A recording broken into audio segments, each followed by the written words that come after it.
Muy buenas noches, señoras y señores. Bienvenidos a otra edición del Péndulo por Unicanal. Hoy vamos a hablar de tres temas. ¿Qué pasa con el tema del Fonacide? ¿Por qué aquellos intendentes que no presentan sus rendiciones de cuenta o tienen graves faltas administrativas siguen recibiendo esos fondos? ¿Y por qué no son procesados por la justicia? De eso vamos a hablar con Gladys Fernández, directora de Control Gubernamental de la Contraloría General de la República. El otro bloque vamos a hablar del tema que vamos a desarrollar todo el año, la renegociación del anexo C del Tratado de Itaipú. Hoy va a estar con nosotros uno de los que van a representar a Paraguay en esa mesa de negociación, el ingeniero Héctor Richer, asesor del equipo negociador. Ustedes saben que tiene mucha resistencia, de eso también vamos a hablar con el ingeniero Richer. Y el último bloque vamos a hablar acerca de lo que pasa con el doctor Hugo Volpe, por qué la Fiscalía lo investiga, qué es lo que Brasil presentó en su contra. Y también vamos a hablar acerca de la fuga de los ríos, qué pasó con el Ministerio de Justicia. No olvidemos que él era viceministro de Seguridad Interna del Ministerio de Justicia y Trabajo. Antes de ir a la pausa, les invito a degustar un rico café Lavazza, que es un café de alta gastronomía con aroma, cuerpo y sabor inconfundibles. Lo distribuye en nuestro país Café Par. Lavazza, el espresso italiano por excelencia. Pausa y retornamos.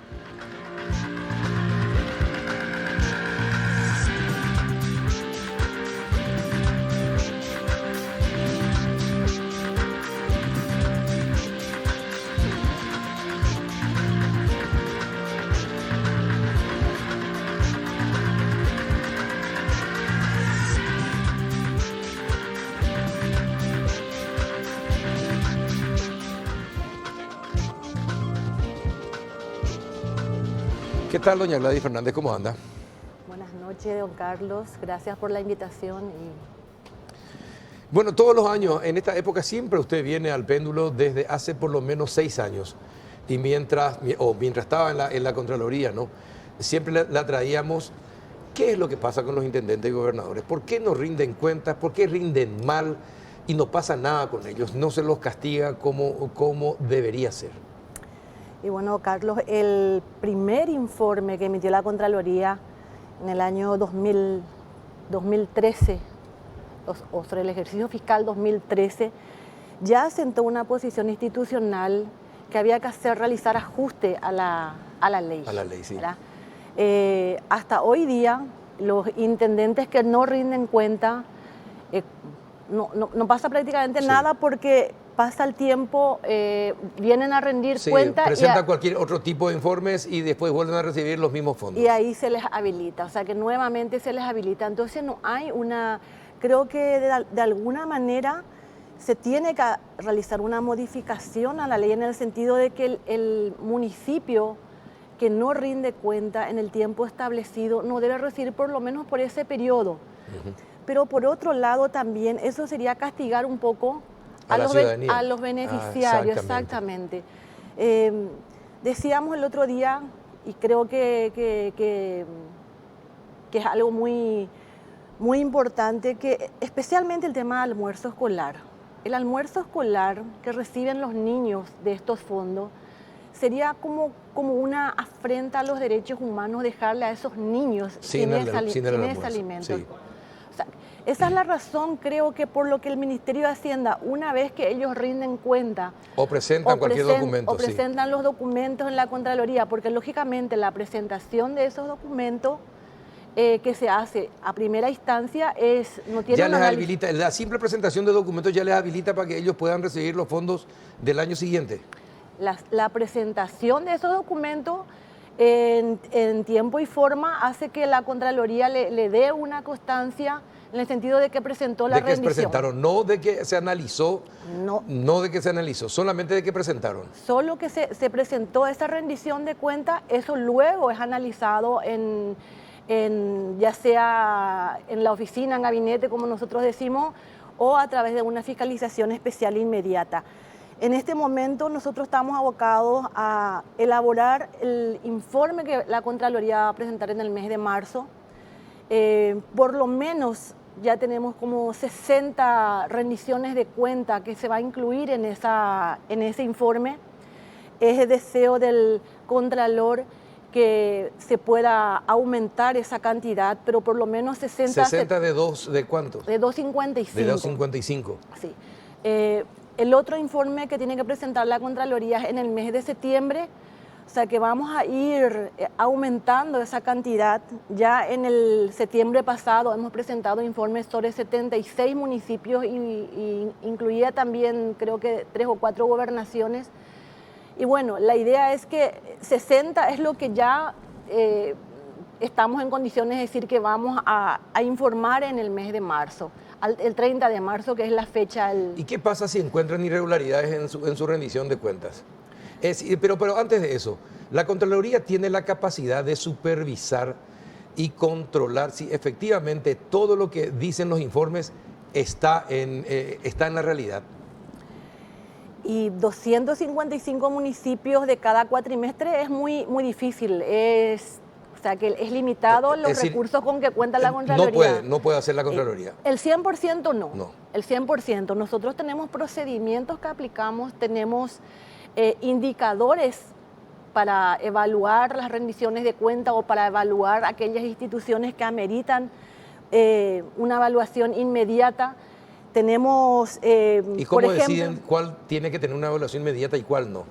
En este momento, por ejemplo, ya el Contralor había informado que aquellas instituciones que no presentaron en el plazo correspondiente, son prioridades para una verificación. Otras son por denuncia ciudadana, otra por denuncia de los miembros de la Junta Municipal, otros son por pedidos de ambas cámaras del Congreso, otro es por ejemplo... Pero si el trabajo de la Contraloría es controlar, ¿por qué necesitan precisamente que alguien denuncie si la Contraloría tiene que investigar si todo lo que presentan en sus informes realmente se compadece con la realidad y con la verdad? ¿Por qué deberían necesitar algún tipo de denuncia para controlar a esta o aquella intendencia o gobernación? No, la Contraloría no necesita de denuncia para controlar, solamente que priorizamos las denuncias. Priorizamos las denuncias, lógicamente. Cuando hay una denuncia específica y si esa denuncia viene acompañado con documento que avala esa denuncia, nosotros no podemos tapar los ojos y no verificar. Hay otras entidades, hay otros municipios que se verifican o que se realizan fiscalizaciones no precisamente por denuncia, sino que es probable que en los últimos 3 años no se haya verificado, o sea que hay varios indicadores que a nosotros utilizamos al momento de planificar una auditoría. Y los planes de mejoramiento que presentan, cuál fue el resultado de esos planes de mejoramiento. Pero está bien, una cosa son los planes, pero otra cosa es la realidad. Por eso te digo, ustedes van in situ, si funcionarios de la Contraloría van in situ a las ciudades, a los pueblos y constatan que lo que dice el documento es lo que realmente aparece en la realidad. ¿Se intervino una escuela? Efectivamente, sí se intervino. ¿Con materiales? Sí, efectivamente, esos son de materiales de buena calidad. Están ajustados los estándares del Ministerio de Educación. El almuerzo escolar sí se compra todo el año. ¿Se controla eso o eso es difícil de hacer? Se controla en un porcentaje bastante significativo. Estamos hablando en este momento que para marzo tenemos previsto ya asegurado 60, la idea es que podamos llegar a 100. Estamos realmente rebasados porque en este momento estamos con más de 320 instituciones con auditoría en forma directa. Entre fiscalización especial e inmediata y auditorías tenemos más de 320 instituciones. La idea es que para el mes de marzo podamos llegar a una cantidad relativamente importante y aumentar eso para el mes de septiembre. O sea que la fiscalización, la verificación, el análisis que se realiza de esas rendiciones de cuenta es continua, no termina con esos informes. Durante todo el año la Contraloría va realizando esas fiscalizaciones, esos análisis y si ameritan hace la comunicación al Ministerio Público o a donde corresponda. En el 2019, ¿cuántos informes presentaron al Ministerio Público? A fines del 2019, reporte de indicios de hecho punible ascendieron a más de 42.000 millones. En este momento hay varios otros reportes que están siendo objeto de análisis por nuestra unidad de auditoría forense, que es la unidad que realiza un último chequeo de los reportes de indicio de hecho punible. Y en el corto plazo vamos a estar seguramente aumentando esa cantidad. Sí, estamos hablando de más de 6 millones de dólares de hechos solamente de indicio, 2019. Solamente 2019. Solamente 2019. ¿Y en cuántos municipios estos 42 mil millones? De los 255, ¿en cuántos municipios serían? No tengo el dato en este momento acá exactamente cuántos municipios, pero hay casos emblemáticos como el caso de la Municipalidad de Jesús, está el caso también de la Municipalidad de Mayor Otaño, sí. Mayor Otaño, y tantos otros, ¿verdad? No traje ese dato precisamente cuáles son los municipios que están en esa situación, pero el monto es superior a los 42 mil millones, que ya es un monto relativamente en un solo año. Desde el 2013 hasta ahora, hasta el 2019, ¿a cuántos millones suman los indicios de hechos punibles de la rendición de cuentas Intendencia y Gobernaciones?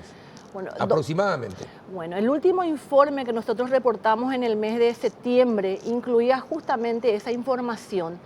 Y de 2013 a septiembre, sí, ascendía algo así como 16 mil millones. O sea que para que te tengas una idea... ¿Cómo si en un solo año 42 mil millones? Bueno, para que tengas una idea de la gestión de todo lo que se hizo en este año 2019 con relación a la verificación de la rendición de cuentas. O sea, es decir, que no hay un dato preciso ni exacto de cuánto es, a cuánto sumarían los indicios de hechos punibles desde el 2013 al 2019.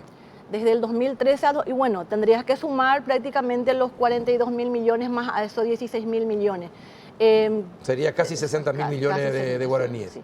Eso es comunicación de indicio de hecho punible. Sí. Después hay otras faltas administrativas, hay otras irregularidades que a lo mejor no constituyen denuncias penales. Pero indicio de hecho punible, ese es el importe que estamos teniendo en la Contraloría hoy. ¿Cuántos de los informes de la Contraloría finalmente terminaron en un juicio contra algún intendente? Bueno, no tengo tampoco ese dato.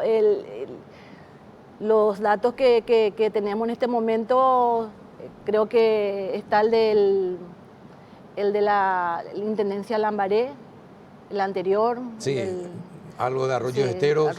Arroyos y Esteros, exactamente. Jesús, que también está... Pero ¿y eso por qué? Porque ustedes se equivocan, sus informes no son contundentes, o porque finalmente la clase política defiende a estos intendentes y gobernadores, por eso no avanzan las investigaciones. En este momento, justamente para acelerar un poco ese proceso, la Contraloría ha firmado un convenio con el Ministerio Público. A partir de ese momento creo que se han acelerado Hay una unidad que va a estar especializada, exacto, para atender el tema Fonacide. Va a haber una unidad especializada y también en la Contraloría la unidad de auditoría forense, que es la encargada de ya digerir prácticamente, poner en lenguaje de denuncia penal las observaciones que resultan del análisis de estas rendiciones de cuentas. Usted sabe que es tan grave todo esto que es como una traición a la patria, porque si se le niega la calidad de la enseñanza, calidad de alimentación para que pueda aprender en una escuela a los chicos paraguayos y no pasa nada, es traición a la patria de los que realizan los actos ilícitos y también de aquellos que no persiguen esos actos ilícitos. Y Carlos, yo creo que el resultado de lo que está ocurriendo hoy día a lo mejor no impacta como tal vez vaya a impactar el día de mañana. O sea, que estos niños que hoy están en edad escolar, sí, cuando tengan que realmente ser los que llevan adelante nuestro país, es probable que ahí recién nosotros tengamos conciencia de cuánto estamos dañando a nuestros estudiantes en este momento. ¿Qué podría hacer la Contraloría para evitar eso, doña Gladys? Que realmente se aceleren los procesos, que las intendencias y las gobernaciones que no cumplen con su papel, que malgastan ese dinero público, que lo usan para pagar salarios, algo que está absolutamente prohibido por la norma, o para gastos rígidos que también tiene prohibido la norma, usen para los fines para los que fue creado, para los que fueron entregados esos fondos. ¿Qué podrían hacer ustedes para acelerar y castigar a los responsables? Don Carlos, es preocupación desde que asumió el doctor Camilo que las rendiciones de cuentas se hagan en forma online y que esas rendiciones de cuentas estén prácticamente, que cualquier ciudadano pueda revisar. Porque una persona que vive en una zona, en una comunidad, puede ver si realmente el almuerzo escolar que dicen proveer a tal escuela, se proveyó esa cantidad. Si la escuela tal que dice ser reparada, fue reparada. Entonces ellos van a ser los primeros contralores, que esa rendición de cuentas que presentan cada municipio, cada gobernación, esté realmente disponible en una... Sí, pero usted sabe que en el interior, sobre todo en el interior, es como una traición al partido denunciar al intendente que es de tu partido o de tu movimiento. Es prácticamente como una traición. Entonces se cubren todos y la sociedad reacciona muy poco. Es decir, yo creo que los organismos del Estado, de control del Estado, deben ser mucho más eficientes y no estar esperando que, coincido con usted, ojalá tuviéramos una sociedad altamente desarrollada y con conocimiento que sea capaz de ir a increparle a su propio intendente porque no hace las cosas como se debe. Pero no es el caso de Paraguay. Por eso los organismos de control deberían ser mucho más eficientes hasta que lleguemos a tener esa sociedad que usted está diciendo. Bueno, yo creo que en este momento la situación está cambiando, la ciudadanía está un poco más atenta, la ciudadanía reclama lo que es suyo, o sea que ya hoy día no podemos esconder muchas cosas. Nosotros mismos desde la Contraloría, ya cuando no hacemos nuestro trabajo en el tiempo y en la forma que tenemos que hacer, se nos reclama. Ya en el interior hay gente que ahí tiene, por ejemplo, el caso de Mayor Otaño, que los mismos estudiantes se levantaron, tomaron la... Bueno, sí. Entonces esas son situaciones que a uno le da para pensar y creemos que va a ser de gran apoyo porque ellos van a saber, ellos son los que son perjudicados cuando no se aplican los recursos como tienen que aplicar. ¿Te puedo pedir un favor? Sí. ¿Podrías traernos, enviarnos para que la producción tenga y a través de los diferentes programas del canal, ya sean los noticieros o otros programas que pueda interesar también a los compañeros y en este mismo, podamos tener la lista completa de las intendencias que no rindieron informe, que tienen problemas de rendición en sus informes, donde hay indicios de hechos punibles y, si es posible, la fotografía del intendente y del presidente de la Junta Municipal. No, en serio, yo creo que debemos mostrar la cara de aquellos que están mal usando, según los informes de la Contraloría, el dinero público. Y deben rendir cuentas en tiempo y forma y con todas las de la ley de esos fondos que van recibiendo. Yo creo, nosotros podríamos ayudar de esa manera. ¿Podría enviarnos esos datos? Claro que sí. Bueno, el informe de rendición de cuentas al viernes, por ejemplo, a este viernes, la Contraloría va a estar levantando en su página web y está ahí disponible. En este momento, el último reporte que yo tengo, que son 17 los municipios que nos han rendido de este cuatrimestre. ¿Asunción rindió cuenta? Asunción, creo que sí. Asunción en proceso de verificación documental, tengo acá el reporte. O sea que presentó la rendición de cuenta, pero está para ser verificada esa rendición. Todavía no está autorizada. Pero tenemos 17 municipios que aún no han presentado su rendición de cuenta. Entonces, pero como bien dijiste, Carlos, el hecho de presentar su rendición de cuenta no implica que esa rendición de cuenta esté bien. Esté bien, exacto. Entonces, o que sea realidad lo que están presentando. Bueno, y la verificación de esa rendición de cuentas en esa cantidad que te estoy mencionando, 60, y con una proyección de 100 para marzo, es donde la ciudadanía va a tener cuáles son los municipios que rindieron cuenta y qué tan bien rindieron o qué tan mal rindieron. O sea que ahí el informe va a ser prácticamente bastante didáctico y esperemos que para el mes de septiembre podamos llegar por lo menos a más de la mitad. Ojalá. A más de la mitad. Ojalá, mire, en el próximo bloque vamos a tener al ingeniero Héctor Richer, perdón, no sé por qué si me sale Hugo Richer, porque es el senador, al ingeniero Héctor Richer, asesor del equipo negociador. Le pregunto yo, ¿la Contraloría alguna vez auditó Itaipú? La Contraloría en este momento, claro que sí, y está en este momento con una auditoría abierta, que es la auditoría de la deuda de Itaipú. O sea que esa es una auditoría todavía en proceso. Hay dos avances de informes que se emitieron, que ya en... ¿Y cuándo terminaría ese informe?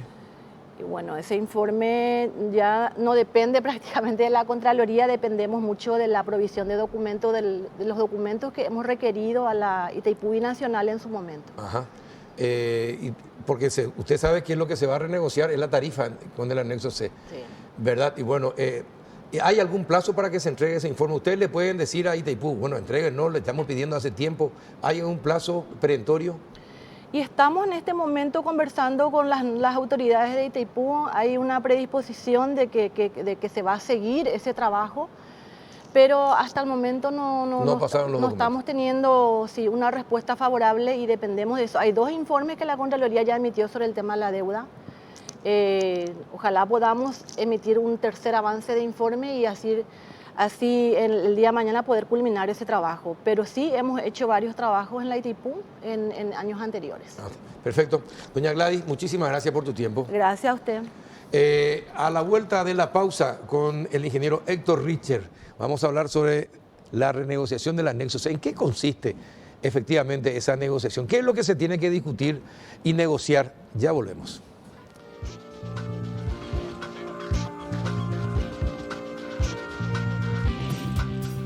Llegaron a Bristol las mejores ofertas en heladeras y congeladores. Aprovecha los mejores precios del país en las mejores marcas y variedad de modelos en heladeras, congeladores y bicicoolers.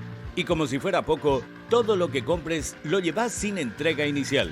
Escucha esta súper oferta. Heladera Consul E-Box de 350 litros, 2 puertas. Precio normal 18 cuotas de 442.000 guaraníes. Ahora, precio oferta 18 cuotas de 259.000 guaraníes. Además, con todas tus compras participas de la promo Vení y ganá 100 millones de guaraníes en efectivo. Sí, vos podés ser el ganador de 100 millones. Te esperamos en cualquiera de nuestras sucursales en todo el país. Llámanos al 519-4000 o escribinos al WhatsApp 0991-670-000. Llega la promo Veraneros a Barcos y Rodados. Por tus cargas de 50.000 guaraníes recibís un cupón para participar. Lo ingresás a promovr.com y podés ganar un viaje para 2 personas a Hawái, además de 10.000 premios directos como mesas plegables, heladeras para el auto, smartwatch, conservadoras especiales y todo lo que necesitas para equiparte para el verano. Carga, ganá y equipate con la promo Veraneros de Barcos y Rodados. Consulta bases y condiciones y estaciones adheridas en la fanpage de Barcos y Rodados.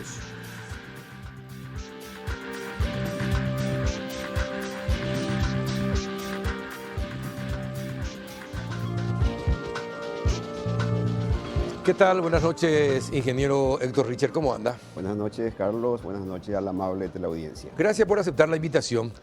Usted fue el primer negociador designado por Juan Ernesto Villamayor. ¿Por qué la jefatura de gabinete tiene que designar? ¿Por qué no el presidente directamente?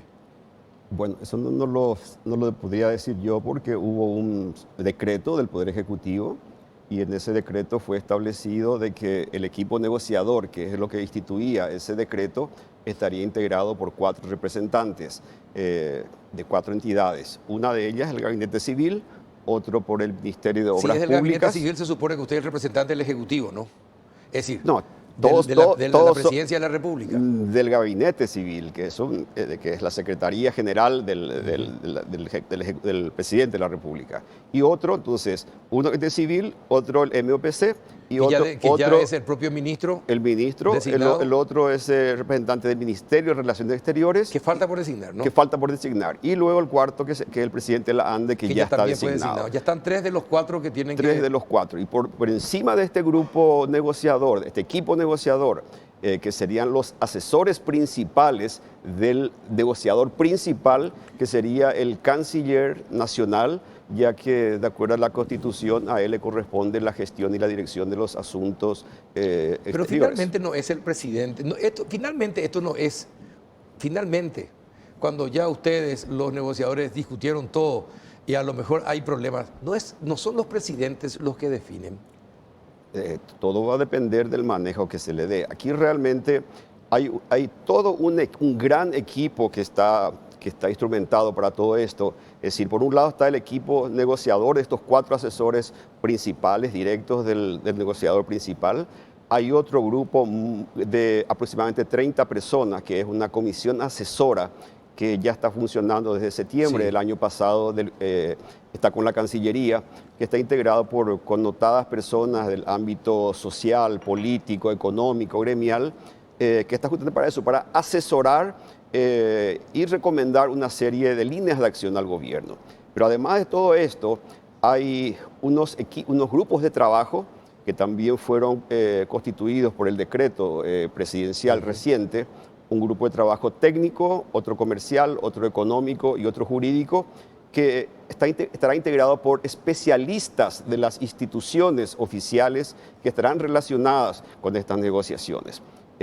¿Cuántas personas aproximadamente cada grupo? Y digamos que en media podríamos decir que serían 5 personas por grupo, más o menos, un titular y un suplente. O sea, el suplente lo acompañará muy de cerca porque estará justamente para sustituirle al titular en caso que no esté, lo cual finalmente haría que todo estos grupos de trabajo sean un grupo de alrededor de 50 personas. ¿Y que sean los verdaderos, los que negocien todo con sus pares brasileños? No, estos serían los que harían todos los estudios sobre diferentes asuntos que podrían ser tratados en las negociaciones. Entonces ellos harían los estudios, analizarían y sacarían conclusiones. Y esas conclusiones son las que van a subir. Ustedes son los que van a tener en cuenta ustedes para las negociaciones. Totalmente. Esas serán las bases sobre las cuales se establecerán los objetivos y las estrategias. Los grupos de trabajo no van a establecer objetivos o estrategias. Es decir, ellos van a hacer estudios, sacar conclusiones, en algunos casos algunas recomendaciones. Todo esto va a pasar también por la comisión asesora que va a dar su opinión, pero finalmente los objetivos y estrategias van a ser definidos por el gobierno nacional, canciller y posiblemente, desde luego, como siempre, con el acompañamiento del presidente de la República. Del presidente de la República. Una cosa, ingeniero, lo que se negocia son las tarifas. El anexo C es tarifa. Bueno, habría que... Es decir, para resumirlo.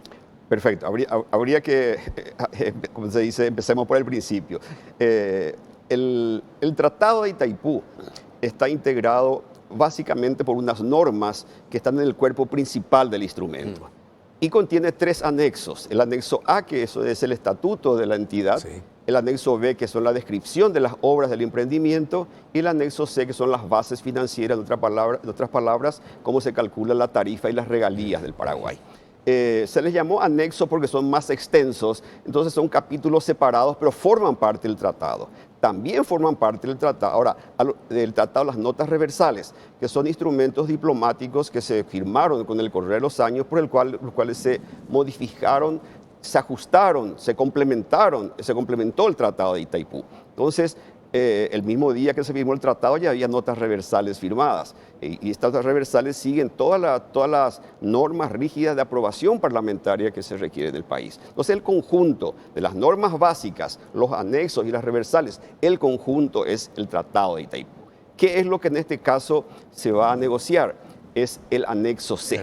¿Por qué? Porque hay una disposición mandatoria en el tratado que dice que a los 50 años de entrada en vigencia del tratado, que fue en el año 73, es decir, el 13 de agosto del 2023 se cumplen los 50 años, ahí entonces se cumplirían esas condiciones para sentarnos a negociar. Pero nada impide que se pueda negociar, iniciar antes las negociaciones, y es lo que se va a hacer. El gobierno no va a esperar el 2023, sino que ya lo ha solicitado públicamente por expresión de las autoridades. El Paraguay va a pedir iniciar ya las negociaciones y el nuevo embajador brasileño en declaraciones públicas recientes manifestó su acuerdo. Entonces hay un acuerdo todavía, sí, digamos, de palabra, pero que habrá que ponerlo por escrito para sentarse a negociar cuanto antes. ¿Cómo se siente usted como ser el primer designado por decreto del equipo negociador y con tanta desconfianza de muchos sectores, de un sector importante de la prensa, del propio sindicato de Citrande, creo que eso lo anunciaron en estos últimos días, y de los sectores políticos también, porque este tema se politizó ya? hay sectores políticos, bueno, que a usted le dicen que usted acompañó todo esto que se iba a firmar y que finalmente Brasil decidió anular el ultimante. ¿Cómo se siente usted ante esta circunstancia? Porque lo que tienen que tener los negociadores es la confianza de la gente. ¿Y cómo se siente usted y qué piensa hacer para revertir esa desconfianza, ingeniero? Bien, en primer lugar, el haber sido el primer designado fue un gran honor profesional para mí. Yo realmente no estaba ya en el mundo de las instituciones públicas, ya me había retirado, sí sigo trabajando en el sector privado, y eso fue un gran honor para mí. El hecho que esté siendo resistido por un cierto sector no significa precisamente que ese sea el sector mayoritario. La cantidad de adhesiones que he recibido, tanto de amigos y gente desconocida, también ha sido amplia, porque hay muchos que conocen mi trayectoria y hay otros que van de a poco conociendo el tema. No es cierto, si me permite contrarrestar, cuando dicen que yo he defendido aquella famosa acta bilateral. Sí. Hay una diferencia muy grande entre lo que es defender o opinar. Defender es hacerse responsable de algo que uno hizo. Y opinar es emitir opiniones, aclarar cosas sobre ciertas informaciones que uno obtiene de alguna manera. No es lo que yo hice. Yo no podía haber defendido el acta bilateral porque yo no estuve en las negociaciones, no formé parte, no trabajaba ni en la ANDE, ni en Itaipú, ni en el gobierno, entonces ni estuve en ese equipo, entonces mal podía defender.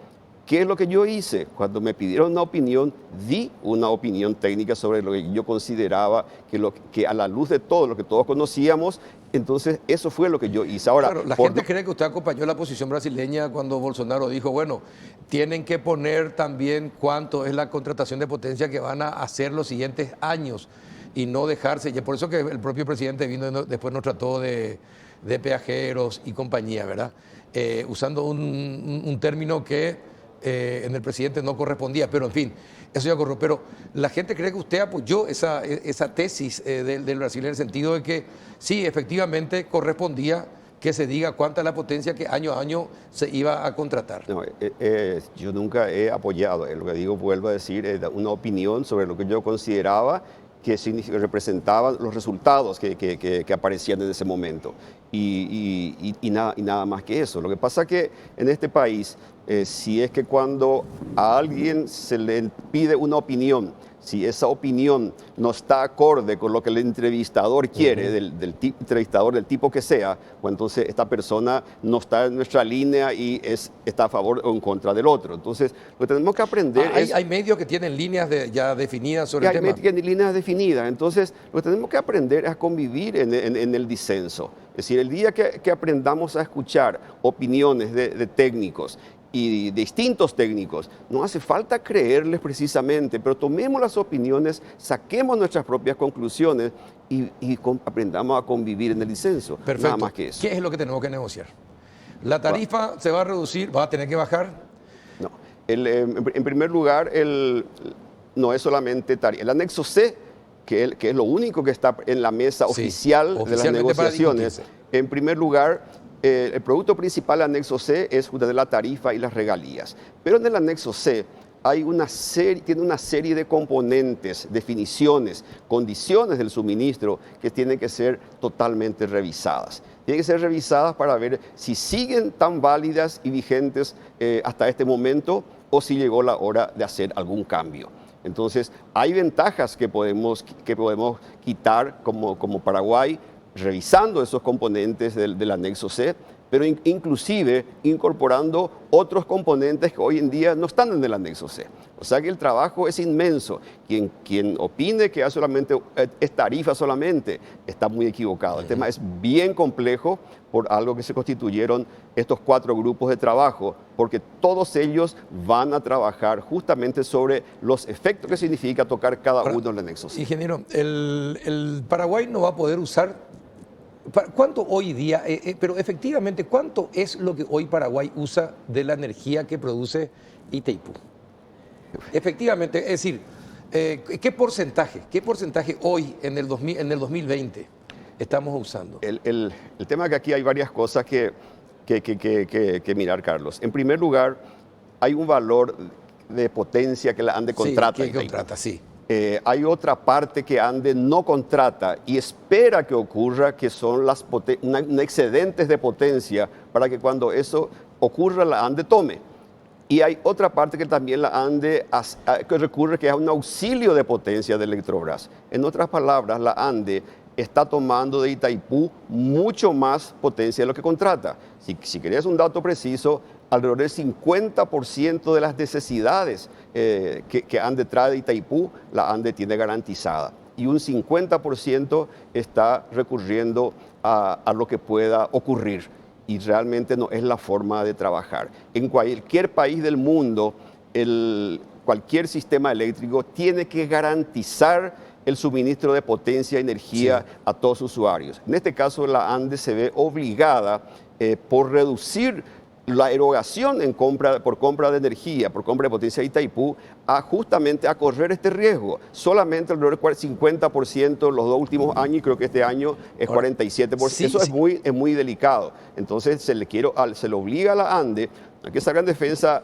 precisamente, pero se le obliga a la ANDE, contrate menos, pero el riesgo que estamos corriendo es grande. Es decir, recordemos que hubo una crisis muy fuerte estos días, hace pocos meses, en el río Paraná, y esa crisis es en el Itaipú y es en Yacyretá también. Entonces hay que sopesar con mucho cuidado este tema. En otras palabras, lo que realmente traemos de Itaipú es mucho más lo que estamos contratando. Y esto hay que ver cuando renegociemos el anexo C, cómo se comporta este tema. Entonces son aspectos muy delicados a considerar. El ingeniero Villordo nos había explicado que en realidad por algunos años más no vamos a poder consumir todo lo que nos corresponde y que eso tenemos que darle obviamente a Brasil, que es el único socio que tenemos en Itaipú.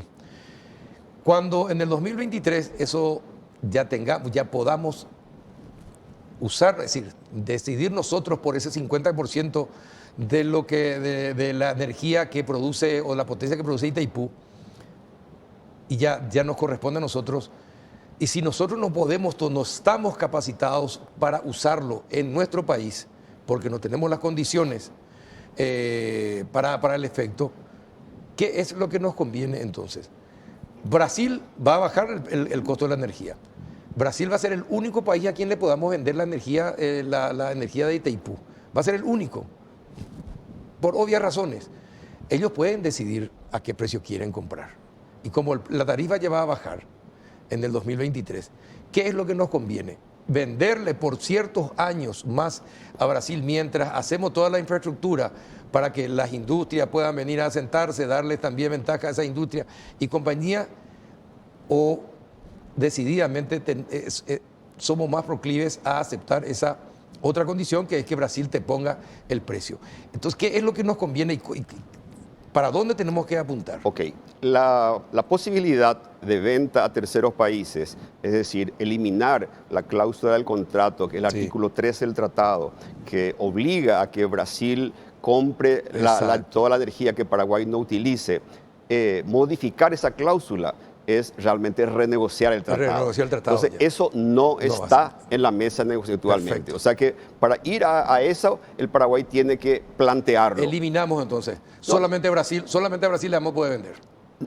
En las condiciones actuales. Okay, solamente a Brasil. Pero tampoco Paraguay le está vendiendo a Brasil, ojo.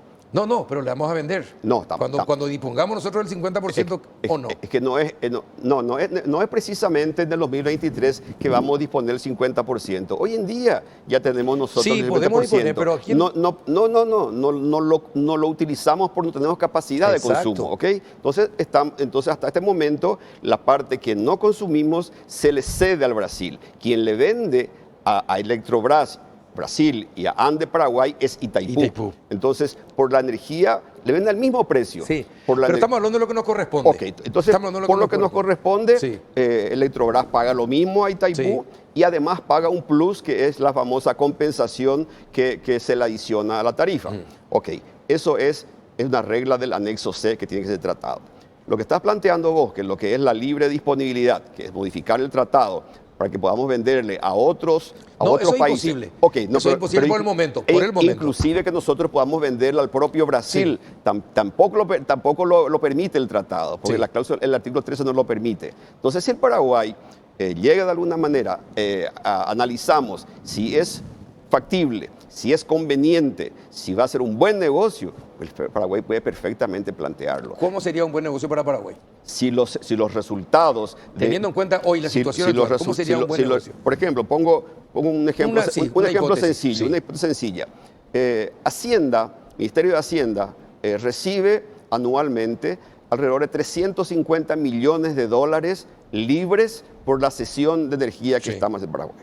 Si en vez de hacer la cesión de energía, que eso se vuelve cero, entonces tenemos que hacer un negocio de tal manera que la venta de energía por nuestra cuenta nos dé por lo menos los 350 y más. Exacto. Entonces lo que hay que por lo menos ese ya es un parámetro. Menos de 350 es pérdida. Es pérdida. Entonces, y hay algunos otros números más. Multipliquémonos, doblémonos, eso por lo menos, ingeniero. Perfecto, ok, entonces perfecto. Lo que hay que hacer entonces es estudiar distintos temas. ¿Qué es lo primero que hay que, para analizar esto que me estás diciendo, Carlos? Lo primero que hay que saber es cuál es la real disponibilidad de excedentes que tenemos y qué tipo de excedentes. Muchos piensan que tenemos disponibilidad de potencia y energía. Momento, cada uno de ellos tiene distintos tipos de clasificación y tienen distintos tipos de precios. Entonces primero hay que determinar cuáles son los excedentes. ¿En qué periodo? De aquí hasta el 2030. Hasta 2030. Porque todo indica que en esta década terminaremos de consumir la capacidad total de Itaipú, Yacyretá y Acaraí. Decía el ingeniero Villordo, vamos a tener crisis de potencia en el 2030 y crisis de energía en el 2035. Claro, primero nos va a faltar potencia para atender la punta de carga. Y energía vamos a tener un poco más, que es la producción, que nos va a llevar unos 5 años más. Eso es lo que está previsto. Entonces, pero eso es ya con el crecimiento vegetativo normal del sistema. ¿Qué pasa si se decide, no, vamos a consumir todo de golpe? Si existe la fórmula mágica de consumir todo de golpe en 2023, 2024, en 3 años, todo lo que es nuestro, lo que haríamos sería adelantar la crisis en vez de al 2030 traer para acá. O sea que ya con un crecimiento vegetativo normal vamos a tener problemas. Cuanto más adelantemos el consumo por algún motivo, las cosas pueden empeorar. Es una dicotomía medio rara. Tenemos excedentes que queremos comercializar, que debemos sacarle provecho, y por otro lado, si tomamos decisiones erradas, vamos a complicar más toda la situación. Entonces, ese es el gran desafío. Primero, entonces, ¿de dónde parte eso? De una buena proyección de la demanda de largo plazo, que en este momento la ANDE la está haciendo por primera vez a 20 años. Están terminando esos estudios. Va a salir estos días próximamente. Será comunicado este tema, y eso va a servir para ver realmente cuánto es lo que el Paraguay va a consumir en los próximos años. Y en base a eso, primero determinar, en base a la capacidad de generación que tenemos, primero asegurar la disponibilidad para el Paraguay. Ok, aseguremos eso, y lo que nos sobra vamos a ver cuánto. Entonces, ese es el primer detalle. Después hay que mirar cómo se comercializa la energía en los países vecinos. ¿Cuáles son los precios que se están manejando? ¿Cuáles son las normas? ¿Cuáles son los clientes posibles? Es decir, ¿cómo está relacionado con la contratación de Itaipú, contratar Itaipú para después vender? O sea, es complejo. No digo que sea imposible, pero es uno de los principales estudios, y eso lo va a hacer el grupo de trabajo de comercialización que tendrá que hacer. ¿Qué pasaría si Paraguay dice, bueno, vamos a adelantar nuestro déficit, vamos a traer todo lo que nos corresponde? Brasil se quedaría sin ese margen que le estamos cediendo nosotros. ¿Ellos son capaces de soportar algún tipo de crisis de falta de... ¿Tienen suficiente energía de otros lugares como para compensar lo que, por poner, ya que hablamos de hipótesis, ¿no? Si Paraguay decide hacer eso? ¿O le crearía una crisis que jugaría a nuestro favor? Voy a responderte de otra manera para no decir que respondo a tu pregunta de forma directa. Mirando los datos que son informaciones públicas de Brasil, se nota que ellos tienen una capacidad instalada en potencia de alrededor de 160.000 megavatios, y su demanda actual es 80.000. O sea que tienen el doble de capacidad. Sí. Y declaraciones públicas hechas por el director general brasilero, en distintos estamentos y otra autoridad de Brasil, escritas inclusive algunos documentos que accedimos, dicen que Brasil se está preparando para el 2023 para no depender de la energía paraguaya de Itaipú. Si eso es cierto o no es otra cuestión. Claro, pero son declaraciones. Puede ser un globo sonda que están lanzando también como una. Es posible. Entonces, nosotros también podemos lanzar pero tenemos que también, claro, ahí depende de la estrategia que se utilice. Se fijará un objetivo, se fijará la estrategia. Pero tengamos en cuenta también que aquí vamos a ir a negociar, no a imponer. Tenemos que saber bien primero qué es lo que queremos nosotros para entonces en base a eso hacer un buen planteo y también estar dispuesto a escuchar lo que del otro lado van a plantear. Obvio. Entonces aquí hay posiciones que tendrán que ser acercadas. ¿Qué, por ejemplo, qué no se podría ceder? ¿Qué no se debería ceder? Yo no diría que no se debería ceder porque estaría preopinando. Es decir, yo creo que eso va a salir de los grupos de estudio como parte ahora del equipo. Usted ya me dio un dato de los 350 millones de dólares. ¿Verdad? Menos, eso ya es sería un fracaso. Menos ya es un fracaso. Muchos dirán, entonces, pero eso es poco porque podemos conseguir 2.000 millones. Exactamente. Bueno, perfecto. Se habló de 2.000 millones. Vamos a verificar si esos 2.000 millones realmente es posible. Vamos a ver quién compraría esa cantidad, las cantidades que habrá que verificar, a qué precios se pagan, si hay condiciones de transmisión, una serie de cosas. Si es posible, perfecto. Vamos a pelear entonces por una libre disponibilidad como mucha gente quiere. Algunos hablan de rentabilidad. Tenemos que buscar la mayor rentabilidad. Dice, ese debe ser el objetivo. ¿A costa de qué uno puede buscar una mayor rentabilidad con Brasil? Y la rentabilidad es por la mejor colocación posible de nuestra energía. Sí. Entonces, bien puede ser que no sea posible, vamos a suponer, una venta de energía a la Argentina, a Chile, a Uruguay o a Bolivia, como dice. Digamos que no sea posible. Digamos que los números digan. Sí, ellos saben. No me voy a adelantar. El embajador de Brasil sabe que está viendo el programa, sabe que eso que no es posible. Perfecto, pero digamos que los números demuestren, hay que demostrarlo con números. Es decir, aquí no va a valer la opinión de una persona, sino que lo que los números dicen. ¿Okay? Entonces, digamos que la alternativa sea perfecto, consigamos venderle al Brasil.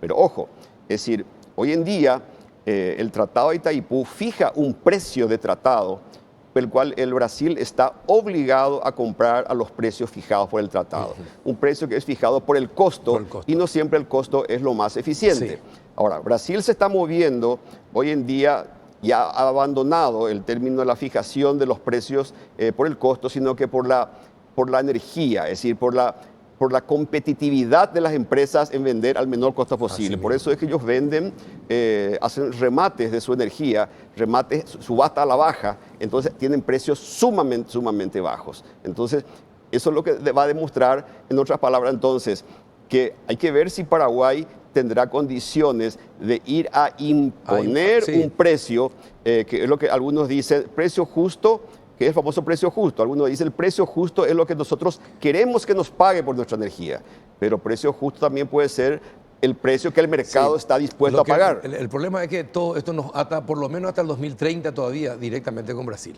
Entonces conseguir el precio justo tal vez no sea posible, pero hay que pelearlo.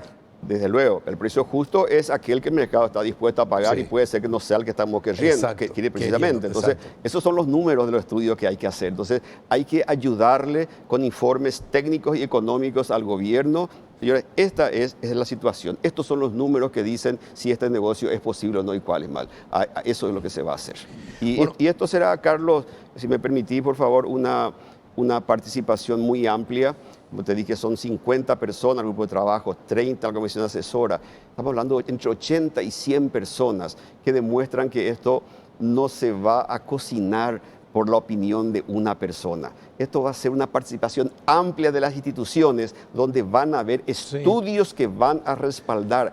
Esta amplitud es lo que va a demostrar la transparencia y profesionalidad con la cual se va a realizar. Ninguna propuesta dejará de ser escuchada. Todas serán escuchadas, analizadas y respondidas como corresponde. Esa va a ser la mejor forma de demostrar que vamos a hacer un trabajo serio, y a los que me critican o me acusan de algo, yo les pido de que me den la oportunidad de demostrarle que así como yo estoy seguro de lo que toda mi vida he hecho, defendiendo a mi país en distintas negociaciones, siempre he mojado la camisa y he demostrado lo que significa realmente ser patriota. Y eso lo prometo y yo les pido que esperen y vean los resultados de lo que nos estamos comprometiendo. Esto va a ser un trabajo de equipo donde buscaremos lo mejor para nuestro país y no de una u otra persona. Perfecto. Gracias, ingeniero, por tu participación. Espero que no sea la última. Cada vez que te podamos llamar y que se pueda hablar, hablemos y charlemos, porque la gente tiene que enterarse también de aspectos de esas negociaciones que llevan adelante. Pero yo también te digo algo, así como vos pedís que se confíe en vos, yo te puedo asegurar que el país no le va a perdonar a los negociadores si no actúan como estás diciendo. Totalmente de acuerdo, Carlos, y es este compromiso lo asumo públicamente de que ese será mi comportamiento. Cualquier cosa fuera de lugar, ténganlo por seguro que no escatimaré en tomar alguna decisión, pero no apañaré nada que vaya contra los intereses de mi país. Perfecto. Gracias, ingeniero Richard, por venir. A la orden de Carlos. A la vuelta de la pausa, ¿sabe quién va a estar a la vuelta de la pausa, Sí. ingeniero? El doctor Hugo Volpe, el ex viceministro de Seguridad del Ministerio de Justicia. Ya volvemos.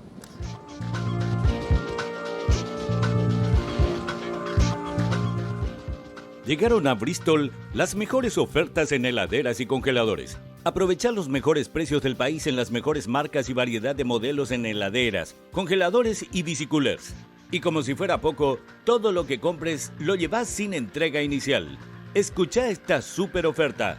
Heladera Consul E-Box de 350 litros, 2 puertas. Precio normal 18 cuotas de 442.000 guaraníes. Ahora, precio oferta 18 cuotas de 259.000 guaraníes. Además, con todas tus compras participas de la promo Vení y ganá 100 millones de guaraníes en efectivo. Sí, vos podés ser el ganador de 100 millones. Te esperamos en cualquiera de nuestras sucursales en todo el país. Llámanos al 519-4000 o escribinos al WhatsApp 0991-670-000. Llega la promo veraneros a Barcos y Rodados. Por tus cargas de 50.000 guaraníes recibís un cupón para participar. Lo ingresás a promobr.com y podés ganar un viaje para 2 personas a Hawái, además de 10.000 premios directos como mesas plegables, heladeras para el auto, smartwatch, conservadoras especiales y todo lo que necesitas para equiparte para el verano. Carga, ganá y equipate con la promo veraneros de Barcos y Rodados. Consulta bases y condiciones y estaciones adheridas en la fanpage de Barcos y Rodados.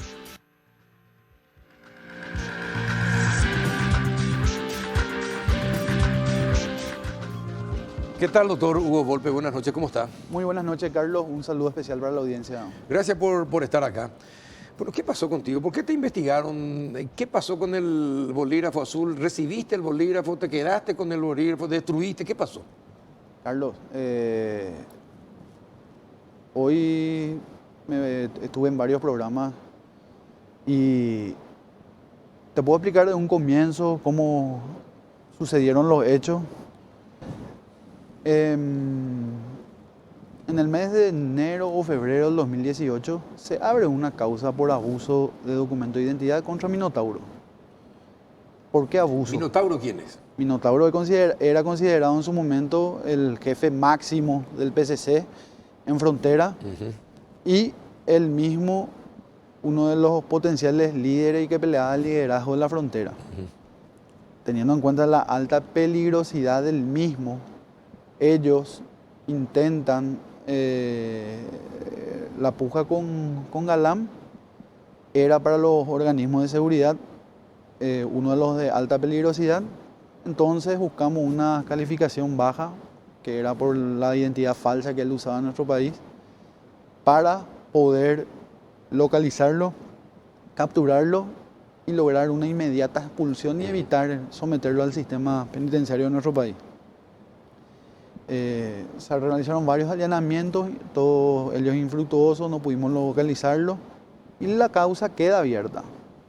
En el mes de febrero del 2019, un año después, él cae detenido en Brasil y unos meses después cae la pareja de él. ¿También en Brasil? También en el Brasil. Hacen una extracción de datos del teléfono de la misma y incautan, o sea, se extrae, tengo entendido, son 3.600 fojas de lo que es la investigación que tienen. Y en una de ellas hay un archivo al caso de abuso de documento de identidad que yo había realizado en su momento, en el mes de julio del año pasado, que le envían a ella. Y anteriormente a eso, ella había dicho que me entregue un presente a mí y otro al fiscal Armando Cantero. ¿Y por qué? Que tenga un bolígrafo.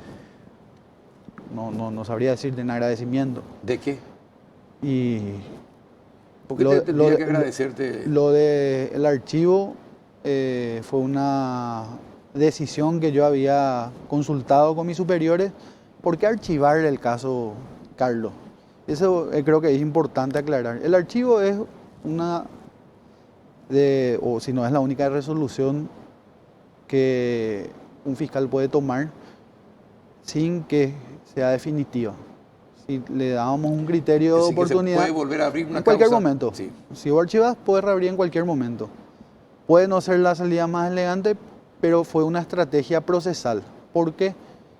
Porque se estaban por conformar los equipos conjuntos de investigación con fiscales brasileros, donde nosotros íbamos a recepcionar datos o que eran acá. Ellos, sí. Iba a ser un contrasentido introducir esos datos en la carpeta abierta, porque frecuentemente iba a haber un abogado cada tanto, y si necesitábamos hacer o utilizar una de las técnicas especiales de investigación, las mismas iban a tener que constar necesariamente en la carpeta, porque posteriormente no iban a poder ser utilizadas porque iba a estar escondiéndoles pruebas.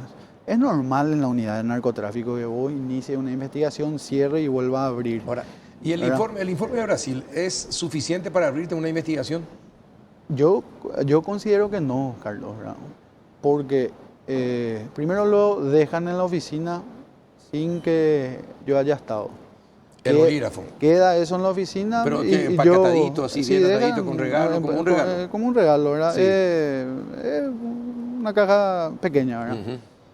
Al dejar la caja, yo digo que guarden y que yo va a estar en un cajón en el caso que vuelva el abogado a querer revisar la carpeta, que se le devuelva. ¿A quién le dijiste eso? Que se guarde. A los funcionarios que trabajan, ¿verdad? Una indicación en general. Y posterior a eso, Carlos, nos mudamos de oficina en 2 oportunidades. O sea, en una oportunidad de Perú. ¿Nunca hubo oportunidad de volver nunca volvió al bolígrafo? Nunca azul. Vuelve a la oficina, ¿verdad? Y ahí, después al renunciar, eso no fue conmigo al ministerio, o sea, que quedó en una de las oficinas del Ministerio Público. ¿Y cómo de ese regalo tiene informe la Fiscalía? Porque el abogado había enviado una foto del pasillo y de los modelos que había elegido, y no sé ni si era el mismo que quitó la fotografía del que había dejado. ¿Y el otro fiscal aceptó también el regalo? No. ¿Ninguno de los dos aceptó el bolígrafo? No aceptó, ¿verdad? Lo de Armando a mí me extrañó también, si él nunca se puso en contacto conmigo, nunca me pidió absolutamente nada, y él no tuvo participación en la causa. Ahora sí, Carlos, lo que sí me causó mucha indignación y molestia es la forma en que se presenta. Se llama una conferencia de prensa denunciando graves hechos de corrupción que cometieron 2 agentes fiscales, y en mi caso siendo coordinador de ese equipo, equipo conjunto de investigación. Contra el crimen organizado. Era en el caso de particular para realizar investigaciones a Minotauro y su grupo, ¿verdad? Nosotros dentro del equipo, en el mes de septiembre habíamos recepcionado 2 pendrive en una reunión de la Comisión Mixta de Paraguay con Brasil, donde participaron también integrantes de Brasil en el equipo de trabajo. No pudimos abrir ese pendrive por una imposibilidad técnica. No sé si tenía medidas de seguridad, y veces que hay que instalar un programa para poder acceder al contenido. Viene la fuga de Zamora, los 3 fiscales de la unidad de crimen organizado nos abocamos extensamente 3 semanas, ¿verdad?, a tratar de desarrollar el caso. Hubo un trabajo importante. Posterior a eso tuvimos que tener una videoconferencia con los pares brasileros y ahí, en esa oportunidad, tuvimos que suspender porque estábamos sin internet porque recién nos habíamos mudado. Ahora, una cosa, doctor. A ustedes, les leí, ustedes señalan por qué se tardaron 13 días en dar a conocer el caso. Manuel Doldán, el fiscal de Asuntos Internacionales, ¿es tu amigo? Sí, ¿Es tu amigo? claro que sí. ¿Por qué no le preguntaste a él?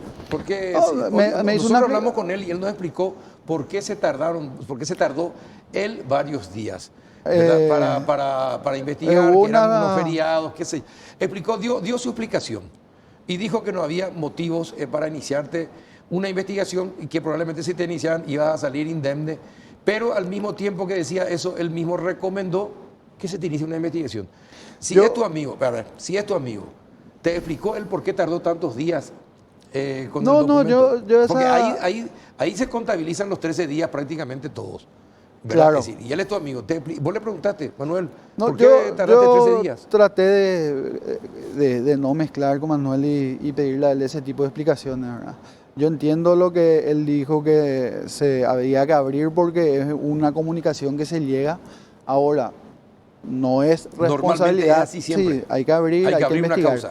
Ahora, si vos, antes de hacer la conferencia y tratar de que 2 funcionarios cometieron gravísimos hechos de corrupción, no revisaron lo que recibieron. Manuel dice que no hay méritos para un proceso. ¿Y por qué entonces tildan? Lo dijo en Radio 1 de Marzo directamente. ¿Y por qué entonces la fiscal general tildó de graves hechos de corrupción? ¿No hablaste con la autora? No. Después de tantos años, ¿no le llamaste para preguntarle por qué me tratás así? No, yo, sinceramente, Carlos, el daño que yo recibí y el daño a mi imagen. Yo tengo, y vos sabes bien, una carrera de 20 años. Sí. Impecable, no tuve sumario administrativo de auxiliar hasta asistente, siendo fiscal no tuve un solo enjuiciamiento, siempre, y esa es la tranquilidad que yo tengo, y entregué mi celular en forma voluntaria, sin ningún problema, actué de la manera correcta y de la mejor manera. Te pregunto algo, ¿no estás metido en una interna? Es decir, vos no sos un daño colateral de alguna interna entre el Ejecutivo y la Fiscalía. Sí, yo veo que es la única lógica. Te pregunto por qué. Porque casualmente, y aquí vamos al otro tema porque también queríamos que estés presente, se habló de la posibilidad de fuga y se hizo una conferencia de prensa y se envió a la Fiscalía una nota. Fecha 16 de diciembre. Fecha 16 de diciembre. Pero ojo con ese pequeño gran detalle. La nota decía, no hablaba de fuga. No hablaba de fuga. Hablaba de que podrían venir grupos y tratar de rescatar. Entonces, hay una pequeña, sutil y gran diferencia entre fuga y rescate. ¿Es así o no es así? Vos eras viceministro. Sí. Eras viceministro, sí. ¿Verdad? Bueno, el Ministerio de Justicia sabía de supuestas intenciones de rescate y de probable fuga. Porque la fuga siempre están craneando y siempre hay que estar preparado para cualquier tipo de fuga. Sí, ahí te corrijo un poco, o más que corregir, te voy a dar más detalles. Hubo una conferencia de prensa también en el Ministerio, exacto, donde se explicó los detalles que iban a haber. También. Y más que un rescate, lo que iba a hacer es un amotinamiento y aprovechar ese momento para la fuga por la puerta principal de. ¿Qué hizo el Ministerio de Justicia? El Ministerio de Justicia es el organismo encargado de la seguridad penitenciaria. Es responsable de eso. ¿Qué hizo el Ministerio a sabiendas, teniendo esa información? ¿Qué hizo para evitarlo? A través de la Dirección General de Establecimientos Penitenciarios se dio aviso al Ministerio Público, ¿verdad? Perfecto. Pero al Ministerio Público se dice rescate. no va a entrar en el penal. Te va a decir a la policía, señores de la policía, estén atentos que tenemos una información que puede producirse un tipo de rescate, que es lo mismo que expresó el ministro de Defensa. Sí.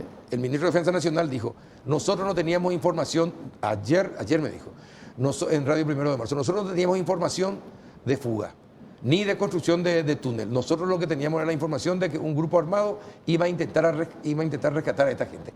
El ministro de Defensa, que supuestamente tiene que estar al tanto de todo lo que el sistema de inteligencia del Estado le pueda proveer. Entonces, ¿qué es lo que pasó? ¿Qué hizo el Ministerio de Justicia para evitar o el rescate o la fuga? Se hizo la advertencia, el director, la penitenciaría está a cargo de la Dirección de Establecimientos Penitenciarios. Sí. Se reunió previa a la nota para explicar los detalles el director de establecimiento con la fiscal de crimen organizado. Ahí reunieron los detalles. Pero internamente, ¿qué hicieron en cada penitenciaría? Se reforzaron las penitenciarías internas y se dio aviso para el refuerzo. Pero entonces, si se reforzaron, ¿cómo es que no tuvieron indicios, no tuvieron informes, no tuvieron datos? Aunque sea una señal de que, aunque sea cuando se limpiaba, que había más tierra de lo que se necesitaba en la celda. El 30 hubo una resquisa. Sí. No fue en forma aleatoria. ¿Y qué se encontró? No se encontró nada, hubo una filtración en dicha oportunidad, sí. Se hizo con efectivos locales, sí. Y hubo una filtración. Bueno. Y ahí entra lo que expresó la ministra en muchas oportunidades. La corrupción, porque es inadmisible que esa cantidad de tierra no haya sido vista por los agentes penitenciarios. Es por ello que hoy están todos espera un ratito, procesadores. A ver, ¿quién hizo la requisa? La requisa la realizó Joaquín González, con el director de inteligencia Quiñones. Estaba Quiñones, efectivos policiales y agentes penitenciarios del grupo de reacción penitenciaria. Vos sos una persona inteligente y estuviste muchos años y fuiste uno de los mejores fiscales contra el crimen organizado. ¿Cómo es posible que eso fue el 30 de diciembre, la requisa? Sí. No se encontró nada. Constan los documentos que no se encontró nada. Se entró en la celda y estaba limpia la celda en su momento. Te pregunto, no se encontró nada. Según el informe de Joaquín González, no se encontró nada de túneles y compañía. Bueno, ¿vos crees que desde el 31 hasta el sábado a la noche, ¿cuántos son? 16, 17 días. ¿Vos crees que en 17 días se puede acabar ese túnel? Y hablando con amigos ingenieros en forma extraoficial, se puede. Depende mucho de la cantidad. Estamos hablando de un penal. Estamos hablando de presos que van a necesitar elementos, van a tener que turnarse en el tiempo, ¿verdad? Y solamente 3 presos más son los que eran importantes. Querían sacar por lo menos a 15, pero 3 eran las cabezas importantes, los que importaban realmente. Los 3 estaban en la misma celda. La suma, toda esa suma de datos es sospechoso, doctor. Realmente es sospechoso. Y ¿sí o no? A raíz de la sospecha, ¿quiénes son los que están sujetos al proceso penal? El director de la penitenciaría, sí, y el jefe de seguridad, los principales. Sí, obviamente. ¿Verdad? Obviamente. Y eso que te da ahora, a relucir, que es en base a la corrupción. Perfecto, pero también me indica otra cosa. Otra cosa me indica. ¿Cómo es posible, y esto lo dijo el ministro del Interior, cómo es posible que los 3, Fagiato, de Sousa y el Tomiete, estén en la misma celda el mismo día y están en Pedro Juan Caballero? El ministro del Interior dijo, es carne para los gatos, que hayan sido trasladados, estén ahí en Pedro Juan los 3 líderes del PCC, es carne para gatos. Lo dijo el ministro Euclides Acevedo, lo dijo, tuvo que reconocerlo. ¿Te parece? Alguien tuvo que decidir el traslado de estas personas y la decisión de que estuvieran en el mismo. Entonces, no es solamente el director de la cárcel, no es solamente el guardia cárcel, hay otro nivel que está implicado en el tema de la corrupción. Está muy por encima del director de la cárcel de penal. ¿Es así o no es así? No, claro que sí, y es lo que le termina costando el cargo al director de establecimiento. Sí, pero una cosa es costarle el cargo. Ahora hay que ver si después la fiscalía lo involucra, ¿verdad? No, y claro, o sea, son cuestiones que ya no puedo responderte yo, Carlos, siendo que el viceministro no está en contacto permanente con los directores del penal, ¿verdad? Siempre se hace a través del conducto pertinente que es la Dirección de Establecimientos Penales, ¿verdad? Nosotros buscamos mucho la expulsión de David Timoteo. Bueno, y ahí llego a la lucha. ¿A quién le culpa la ministra de Justicia de los hechos? A la Fiscalía. A la Fiscalía. La Fiscalía no es dueño de la penitenciaría. La dueña de la penitenciaría es el Ministerio de Justicia. El dueño de la penitenciaría es el que debe decidir quiénes, cuántos, dónde, qué se tiene que hacer. Si había una información, cada día se tenía que hacer una requisa. Si había esa información. ¿Cómo es que se hizo una sola? Pero, se hicieron en 2 oportunidades, Carlos. ¿Cuál fue la segunda? Luego del 16, tengo entendido que se hicieron las advertencias, se hizo el refuerzo perimetral y el 30 se volvió a hacer la revisión de la penitenciaría, ¿verdad? ¿Y entonces?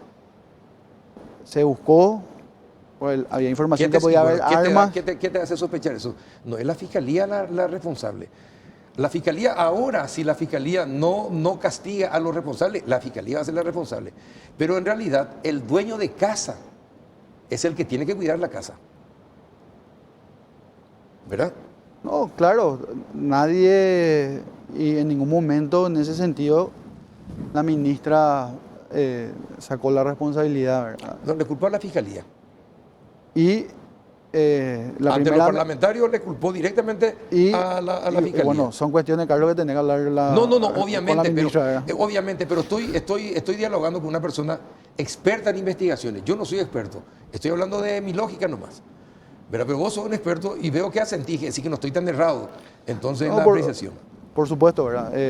Siempre para justamente realizar las investigaciones, porque ¿qué pasa muchas veces, Carlos? Si ya sea una fuga o un rescate, siempre hay colaboración externa. Totalmente. ¿Verdad? Y bueno, y es para ello que se da aviso al Ministerio Público, ¿verdad? Para que ayude en la investigación. Como vos bien dijiste, los materiales y la logística no vino de dentro del penal, viene de fuera. Sí. ¿Verdad? Y eso, ¿la responsabilidad de quién es esa? De los que están ahí al frente. Al frente. ¿Y quiénes decidieron que los 3 capos, los 3 que son los más importantes, que eran, el resto salieron para generar confusión, para que la policía se disperse en la atención de los que huyeron, y los 3 desaparecieron?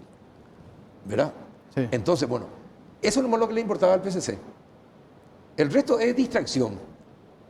Y nosotros estamos hablando, todos los días estamos hablando, se le recapturó a 2, se le recapturó a 3, se le puede recapturar a 73, se le puede recapturar. No son los pesos pesados. Sí, no son los pesos pesados. Y bueno, ahora la tarea que hay que hacer, en vez de buscar un bolígrafo, es buscarle a los pesos pesados que están afuera, ¿verdad? Sí, y también de ver quiénes fueron los que juntaron a los 3 en ese lugar. Yo recuerdo porque Unicanal lo pasó también, y todos los medios, cuando se encontró el túnel en Encarnación. ¿Te acuerdas? Que se cerró, se mostró Sí. cuando se cerró y compañía, todo. Averigüen quién estaba ahí en la cárcel. Casualmente, otro túnel y está el mismo personaje en Pedro Juan Caballero. Esas son cosas que el Ministerio de Justicia y su Departamento de Inteligencia deberían haber anotado. Y justamente, Carlos, yo estuve abocado y estaba trabajando hasta mi salida en la reestructuración de lo que es la Dirección de Inteligencia. Fue una de las falencias que vi, no por un hecho de corrupción, sino solamente tiene 2 personas la Dirección de Inteligencia del sistema penitenciario, y 2 personas es insuficiente para poder mover toda la estructura y justamente poder prevenir este tipo de hechos, ¿verdad? Nos abocamos, tuve reuniones con la Dirección de Inteligencia, con la Secretaría Nacional de Inteligencia, y dejamos pautado varias líneas de trabajo para ir fortaleciendo. Esteban Aquino? Me dijo en Radio 1 de Marzo, el lunes, nosotros le avisamos al Ministerio de Defensa, al Ministerio de Justicia, al Ministerio del Interior, le avisamos al presidente de la República de que había posibilidad de que se produzca una fuga en Pedro Juan Caballero. La ministra también hizo las comunicaciones. ¿Y después? Sí, ya sé, pero ¿qué hizo la ministra? ¿Qué hicieron la ministra y los viceministros en su casa? En su casa. Yo creo que hay que asumir la responsabilidad de los por errores que supuesto. cometemos. Nadie está ajeno a asumir esos errores, ¿verdad? Y creo que justamente en un principio la ministra asumió y a los responsables directos fueron relevados y hoy día están procesados, ¿verdad? Porque esto, ¿sabe qué es lo que pasa, doctor? Que es un papelón. Por supuesto que sí. Es un papelón. Y encima el mundo se entera del papelón. Y sí. Somos el hazme reír justamente del mundo por este tipo de cosas. Coincidencia que en una de las penitenciarías de Brasil el mismo día hay una fuga masiva también, ¿verdad? Sí, O de sea, 26 personas. Es un modo operando que tiene el con crimen más organizado. Con más razón, todos los sistemas de seguridad deben estar Hay que a full. mejorar y en eso estábamos trabajando y se dejó una línea de trabajo que seguramente va a estar asumiendo el próximo La viceministro. última pregunta, si tuvieras que asumir un error en el Ministerio de Justicia de esta fuga, ¿cuál sería? Y mira, el establecimiento penitenciario es el encargado de eso, ¿verdad? No era una responsabilidad mía. No, ya sé, ¿verdad? pero a nivel del Ministerio de Y Justicia. si no, que una forma parte responsabilidad del Ministerio de Justicia, establecimiento no forma parte de la del estructura Ministerio de Justicia. del Viceministerio de Política de Seguridad. No, ya sé, pero yo no te digo a vos. Me sino está diciendo así a mí. No, ya sé, pero para hacer una autocrítica general. En la fuga, Sí, el eh, Ministerio de Justicia. Una autocrítica al Ministerio de Justicia por la fuga. ¿Cuál sería? nosotros realizamos las comunicaciones y el haber hecho o no haber podido conseguir el acompañamiento de personal policial desde Asunción el 30, que permitió la filtración de la resquisa, ¿verdad? Ahí el día de la resquisa estaban esperando despiertos los del ¿Y pabellón, por qué no consiguieron los policías de Asunción? porque había un desalojo de gran envergadura que estaban todos en el departamento de Caguazú, ¿no? La mayor parte del personal policial, Por eso. por eso. ¿Y no pudieron conseguir 50, 60, No, 100 oficiales? no, porque había 2.000 o 3.000 que estaban en Caguazú. Todo el contingente grueso de la policía había sido trasladado a Caguazú, ¿verdad? Bueno, está bien, doctor. Se nos Y fue el tiempo. yo creo que si no había la filtración, esa filtración, se iba a estar o ubicar lo que se estaba buscando. Sí, El factor sorpresa sabe que es fundamental Totalmente. para estos detalles. totalmente. Doctor Volpe, muchas gracias por Dale, venir. Carlos. Gracias Cuando por guste. venir a explicar y poner la cara, que es muy importante. Por supuesto, para eso estamos, ¿verdad? Gracias, doctor. Dale. Y también a ustedes, muchas gracias por acompañarnos otro miércoles más en El Péndulo. Hasta la próxima.